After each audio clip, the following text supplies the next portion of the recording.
ஒரு ஏழைக்கு ஒரு பொருளா கொடுத்துடலாமா, இல்ல அந்த வட்டி அப்படியே இருக்கணும்னு சொல்லிட்டு நம்ம பாட்டு நம்ம பணத்தை அசல் பணத்தை மட்டும் எடுத்துட்டு இருக்கலாமா? நல்ல விளக்கம். அதாவது வங்கியில பணம் போடுவதை பொறுத்த வரைக்கும் அதுல பிக்சட் டெபாசிட் போட்டீங்கன்னா அது கண்டிப்பா வட்டி போடுவான். எஸ்பி அக்கவுண்ட் சேமிப்பு அக்கவுண்ட்ல போட்டீங்கன்னா, சேவிங் அக்கவுண்ட்ல போட்டீங்கன்னா அதுக்கு வட்டி போடுவான். கரண்ட் அக்கவுண்ட்ல போட்டீங்கன்னா அதுக்கு வட்டி கிடையாது. முடிஞ்ச அளவுக்கு அதுக்குள்ள செட்டப்புகளை பண்ணி உங்களுடைய அக்கவுண்ட்களை கரண்ட் அக்கவுண்ட் போட்டீங்கன்னு சொன்னா அதுக்கு வட்டி தரமாட்டான். இதை விளங்கி இதுக்கேற்றவாறு நீங்க நடந்துக்கிறீங்க.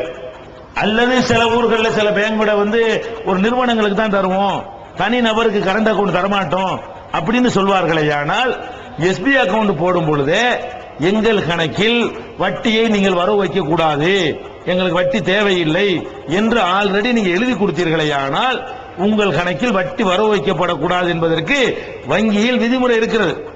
கேரளாவில் எல்லாம் இது சொல்ல தேவையில்லை.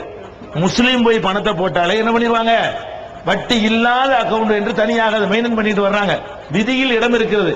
அங்க உள்ள பேங்க் மேனேஜர் சில பேருக்கு தெரியாம இருக்கும். அதை எடுத்து சொல்லி புரிய வைத்து வட்டி இல்லாத கணக்கில் எங்க கணக்க போட்டுருங்க அப்படின்னு சொல்லி மாத்திக்கிறங்க. ஏற்கனவே உங்களுக்கு வட்டியை அறியாம காலத்துல போட்டாங்களா, அறியாம காலத்துல நீங்க வட்டி தப்புன்னு உங்களுக்கு தெரியல, அந்த காலத்துல போட்டீங்க, இன்னையில இருந்து ரிலீவ் பண்ண நினைக்கிறீங்களா? அப்ப அல்லாஹ் என்ன சொல்றான்னு கேட்டா, அந்த குர்ஆன் நான் ஏற்கனவே வாசித்த வசனம் இருக்கு பாருங்க, அதுல அல்லாஹ் தீர்வு சொல்றான்.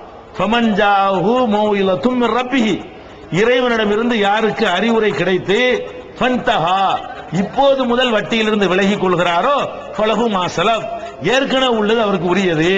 இப்பதான் திருந்துறீங்க என்று சொன்னா டோட்டலாவே எல்லாத்தையும் எடுத்துக்கிறேன், உங்களுக்கு உரியது. ஏன் அடுத்த ஆள் கொடுக்கற பத்தி பேசுறீங்க?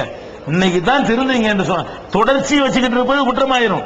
இப்பதான் பாவம்னு தெரியுது, இவ்வளவு சீரியஸான விஷயமா நினைக்கல, யா அல்லாஹ் தெரியாம செஞ்சுவிட்டேன், இன்னையோட முடிஞ்சிருச்சு, இந்த நிமிடத்துக்கு மேல என் அக்கவுண்ட்ல நான் வட்டி வராம பாத்துக்கிறேன் அப்படின்னு நடந்து கொண்டீர்களே. ஆனால் அதை நீங்க எடுத்துக்கொண்டால் கூட குற்றமாகாது.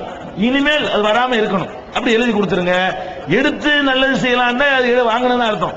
அதான் விஷயம்.